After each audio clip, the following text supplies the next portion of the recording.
السلام علیکم دوستو امید کہ آپ ٹھیک ہوں گے۔ آج میں جو آپ کے پاس ڈیٹا اور ڈیٹیل لایا ہوں وہ شاید ہی آپ نے کہیں سنی ہو۔ ویسے تو آپ کو پتہ ہے کہ ہماری جو قومی کرکٹ ٹیم ہے وہ دورہ انگلینڈ پہ ہے، اور انگلینڈ کی سیریز کے دوران جو ون ڈے سیریز ہے وہ خیر سے ہم شکست کھا چکے ہیں۔ اور اس کے علاوہ اگر دیکھا جائے تو ہمارے ان عظیم کرکٹروں کے حوالے سے یہ کہا جاتا ہے ہمارے شائن ہیں، ہمارے ہیروز ہیں، لیکن ہمارے ہیروز زیروز نظر آ رہے ہیں۔ اگر میں یہ کہوں کہ کیونکہ ہمارے مبصرین کا یہ تبصرہ آ رہا تھا جب پاکستان انگلینڈ سے شکست پہ شکست کھا رہا تھا، تب یہ کہہ رہے تھے کہ انگلینڈ کی سی ٹیم ان سے جیت گئی ہے، تو یہ تو کوئی تکی نہیں بنتی۔ اگر سی ٹیم انگلینڈ کی ہے تو ہماری پھر کیا ٹیم ہے؟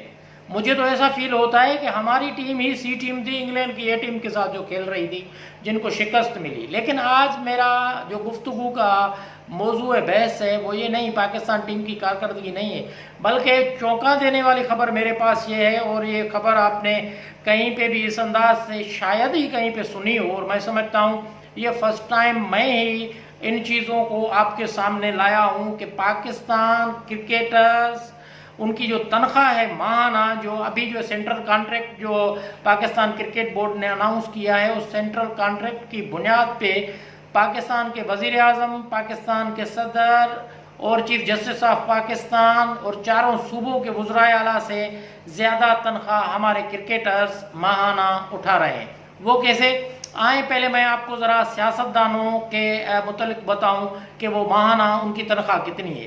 اگر وزیر اعظم کے حوالے سے دیکھا جائے تو وزیر اعظم کی تنخواہ ہے 1,96,979 روپے۔ اگر پریزیڈنٹ آف پاکستان کو دیکھیں تو پہلے اس گورنمنٹ سے پہلے وہ تقریباً 81,000 روپے تنخواہ لیتے تھے ماہانہ، لیکن ابھی ان کی تنخواہ یہ ہے کیونکہ چیف جسٹس آف پاکستان کی جب تنخواہ دیکھی گئی تو ان کی تنخواہ تھی 8,46,549 روپے۔ ابھی کیونکہ یہ ملک کے پریزیڈنٹ ہیں تو لہٰذا اس لیے یہ فیصلہ کیا گیا کہ چیف جسٹس آف پاکستان سے 1 روپیہ زیادہ تنخواہ جو ہوگی وہ پریزیڈنٹ کی ہوگی، یعنی ابھی جو ہمارے پریزیڈنٹ کی تنخواہ بنتی ہے وہ بنتی ہے 8,46,550 روپے۔ یہ ہمارے پریزیڈنٹ کی تنخواہ ہے۔ جبکہ چلیں جی ہم مختلف صوبوں کے اندر اگر میں آپ کو ڈیٹیل ذرا بتاؤں کہ صوبے جو ہیں وہ بلوچستان کے اندر بلوچستان کا وزیر اعلیٰ جو تنخواہ لے رہا ہے وہ 5.5 لاکھ لے رہا ہے، جبکہ دوسرے جو وزراء ہیں وہ 5 لاکھ تنخواہ لے رہے ہیں۔ اگر ان کے پاس گورنمنٹ کا جو ہے ہاؤس وہ نہیں ہوگا تو ان کو 50,000 اضافی دیا جائے گا۔ تو یہ صورتحال ہے۔ دوسری طرف خیبر پختونخوا کے حوالے سے میں آپ کو بتاؤں کہ جہاں پر وزیر اعلیٰ کی تنخواہ جو ہے 2 لاکھ، جبکہ جو ہے 1,80,000 روپے دیگر وزراء کی تنخواہ ہے خیبر پختونخوا کے اندر۔ چلیں جی سندھ میں 2017 کے بعد جو ہے وزیر اعلیٰ کی تنخواہ جو ہے 1,50,000، جبکہ صوبائی وزراء جو ہیں ان کی تنخواہ ہے 75,000 روپے صرف۔ جبکہ اسپیکر اور ڈپٹی اسپیکر جو بھی ہوتے ہیں صوبائی اسپیکر کی 1.5 لاکھ تنخواہ ہوتی ہے، اور جو ڈپٹی اسپیکر ہوتا ہے ان کی 1,40,000 روپے تنخواہ ہوتی ہے۔ تو یہ میں نے آپ کو گنوا دیے کہ صدر کی تنخواہ کتنی ہے، وزیر اعظم کی کتنی ہے، چیف آف جو ہے وہ پاکستان اس کی تنخواہ کتنی ہے، اور چاروں صوبوں کے وزراء کی تنخواہ کتنی ہے۔ جبکہ پنجاب میں 2016 کی جو ڈیٹیلز ہیں اس میں پنجاب میں جو ہے 39,000 ہے، اور دیگر وزراء کی جو ہے وہ 35,000 سیلری ہے، یعنی وزیر اعلیٰ کی جو تنخواہ ہے وہ ہے 39,000 ہے۔ پنجاب کے اندر کم سے کم ریشو ہے وزیر اعلیٰ کی تنخواہ یا وزراء کی تنخواہ کے حوالے سے۔ ابھی اس کے حوالے سے بحث مباحثہ بھی چل رہا ہے، ہو سکتا ہے کہ ان کی تنخواہ بڑھے۔ اور یہ میں کوئی باتیں ہوا میں نہیں اٹھا کے پھینک رہا ہوں کہ آپ لوگ سوچیں کہ یار اتنی ڈیٹیلز مطلب کہ ہمیں علم بھی نہیں۔ اگر آپ 16 مارچ 2019 کا BBC ویب پیج دیکھیں گے تو یہ ڈیٹیل اس پہ موجود ہے، اور جیو نیوز کے حوالے سے اس میں بھی ان میں سے کافی ڈیٹیل آپ کو مل جائیں گی۔ تو میں نے تاریخ گنوا دی، اور یہ میں کہاں سے ڈیٹیل لایا ہوں وہ بھی میں نے آپ کو بتا دی۔ چلیں جی ابھی ہمارے جو کرکٹرز ہیں ان کے حوالے سے جو پاکستان کرکٹ بورڈ نے اناؤنسمنٹ کی ہے ان کو 3 کیٹیگریز دی ہیں، A B C، اور چوتھی کیٹیگری ہے ایمرجنگ پلیئرز کی، جن میں جو ہے وہ شاہ نواز دہانی کو بھی شامل کیا گیا ہے۔ چلیں جی، ابھی ہماری ایک کیٹیگری کے اندر ہیں، ابھی ٹوٹل خود کیجئے گا کہ ان لوگوں کی، ان ہمارے لڑکوں کی، ہمارے شائنوں کی، ہمارے ہیروز کی جو سی ٹیم سے ہارتے ہیں، ہماری بڑے شاندار قسم کے کرکٹر ہیں، ان کی تنخواہ کے پہ ذرا جائزہ میں لیتا ہوں۔ یہ جو ہے 12 مہینوں کا ہے، پورے کا پورا ان کو جو دیا گیا ہے، یعنی کہ 1 جولائی 2021 سے 21 جون 2022 تک central contract Pakistan cricket board نے 20 لڑکوں کے ساتھ کیا ہے۔ ابھی ایک کیٹیگری کے اندر ہیں 4 پلیئر ہمارے، ان 4 پلیئروں کے حوالے سے ایک کیٹیگری میں ماہانہ 25% جو ہے وہ ان کا اضافہ ہوا ہے، کیا گیا ہے، لیکن جو فارمیٹ ہوگی میچز میں ان میں کوئی اضافہ نہیں کیا گیا۔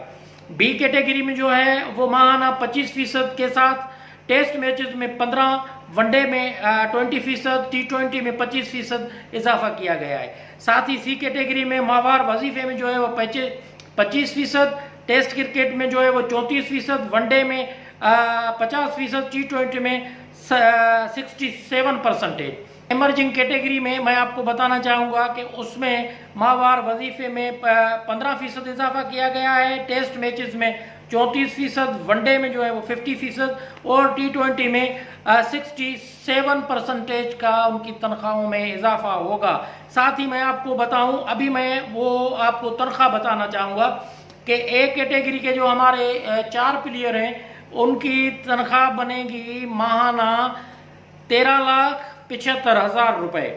یہ ہمارے 4 پلیئر ہوں گے۔ اگر ان کا ٹوٹل کیا جائے 12 مہینوں کا تو 13 لاکھ، اگر آپ گنیں 10 مہینوں کا ان کا بن جاتا ہے 1 کروڑ روپے۔ 1 کروڑ سے بلکہ زائد رقم بنے گی ایک پلیئر کی، مطلب 4 پلیئر اس میں شامل ہیں، 13,75,000 روپے۔ ابھی آپ اس کو ٹوٹل کریں گے 12 مہینے کے 4 پلیئر کے کتنے پیسے بنتے ہیں۔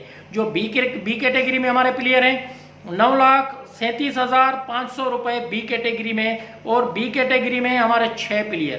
7 پلیئر ہمارے آتے ہیں سی کیٹیگری میں، جن کی تنخواہ ہے 6,87,500 روپے۔ اور ایمرجنگ کیٹیگری جو ہے وہ ہمارے جو پاکستان کرکٹ بورڈ نے سینٹرل کانٹریکٹ اناؤنس کیا ہے، ایمرجنگ پلیئرز جو ہیں 3,50,000 روپے 3 پلیئروں کے حوالے سے، مطلب جو 12 مہینے کا کانٹریکٹ کیا گیا ہے تو ان کو اتنی سیلری دی جائے گی۔ جبکہ اس سے زیادہ بڑھ کے بڑی بات یہ ہے کہ ٹیسٹ کی میچز میں 7 لاکھ، ون ڈے کھیلنے والوں کو 4,50,000، جبکہ T20 کھیلنے والے کو تقریباً 3 لاکھ روپے پاکستان کرکٹ بورڈ کی طرف سے دیے جائیں گے۔ مطلب یہ ہے کہ یہ ان کا جو ماہانہ وظیفہ ہے، جو ان کی سینٹرل کانٹریکٹ ہے، اس کے علاوہ جو پلیئر ون ڈے کھیلے گا اس کے لیے ڈیلی بیسس پہ الگ سے اماؤنٹ ہوگا، ٹیسٹ میچز کے لیے الگ سے ہوگا، T20 کے حوالے سے الگ سے ہوگا۔ تو میرے کہنے کا مقصد یہ ہے، میری معلومات دینے کا مقصد یہ ہے کہ ہمارے جس طریقے سے دیکھا جاتا ہے تقریباً پورے کے پورے تو ہمارے اسمبلی کے ممبران جو ہیں، چاہے وہ صوبائی کے ہوں یا قومی اسمبلی کے ہوں، وہ سارے کے سارے تو کرپٹ نہیں ہوں گے، کیونکہ خان صاحب، عمران خان صاحب کی زبان تو میں نہیں بولوں گا، ان میں ایماندار لوگ بھی ہیں، ہمارے سیاستدان جن پہ فخر کیا جا سکتا ہے۔ لیکن کہتے ہیں نا کہ تنخواہ شاید اس لیے کم ہو اسمبلی ممبران کی کہ وہ کرپشن کر رہے ہوں، لیکن دوسری جانب اگر اس رخ کو دوسری طرف پلٹائیں تو ایک تو یہ میچز بھی کھیل رہے ہیں، دوسرا PSL ہو گیا یا دوسری فرنچائز ہو گئی، تو ان کے حوالے سے بھی نہ صرف یہ کرکٹ بورڈ پہ PCB پہ انحصار کرتے ہیں، بلکہ یہ 12 کے 12 مہینے ہی کھیلتے ہیں اور وہاں پر سے الگ سے پیسے بٹورتے ہیں۔ تو میرے کہنے کا مقصد یہ ہے، پاکستان کرکٹ بورڈ نے 20 لڑکوں کی اور اس کے علاوہ وقار یونس کی جو تنخواہ ہے وہ تقریباً 32 لاکھ غالباً ماہانہ ہے۔ یونس خان جو بیٹنگ کوچ تھا اس کی 10 سے 15 لاکھ کے بیچ میں اس کی سیلری بنتی تھی۔ تو پاکستان کے پریزیڈنٹ سے، پاکستان کے پرائم منسٹر سے، چاروں صوبوں کے وزرائے اعلیٰ سے زیادہ تنخواہ لینے والے ہمارے کرکٹرز قوم کو ڈیلیور کیا کر رہے ہیں، پاکستانی عوام کو وہ ڈیلیور کیا کر رہے ہیں کہ اتنی بھاری تنخواہیں ہیں ان کی اور رزلٹ پھر بھی زیرو ہے۔ تو اس حوالے سے میں چاہوں گا سوچئے کہ اگر ان کے لیے اتنی مراعات ہیں تو آخرکار ان سے ہمیں رزلٹ کی بھی وہی قسم کی توقع بھی رکھنی چاہیے یا نہیں۔ میں امید کرتا ہوں آپ کو جو یہ میں نے ڈیٹیل دیے ہیں کہ ہمارے ہاں وزیر اعظم، prime minister, chief justice of Pakistan, ان سے زیادہ مہارتیں لینے والے کرکٹر پوری قوم کو ڈیلیور کیا کر رہے ہیں، یہ سوچئے گا ضرور۔ اس سوال کا جواب جو ہے وہ پاکستان کرکٹ بورڈ اور جو دوسرے ہیں ہمارے وسیم صاحب، ان سے ضرور پوچھئے گا، دعاؤں میں یاد رکھیے گا۔ امید کہ آپ کو یہ ڈیٹیل جو میں نے دی ہیں آپ کو پسند آئی ہوں گی۔ میرا چینل آپ کو پسند آئے تو سبسکرائب ضرور کیجئے گا، اور چینل کو مزید بہتر بنانے کے لیے مجھے آپ کی آراء کا بے چینی سے انتظار رہے گا۔ بڑی مہربانی۔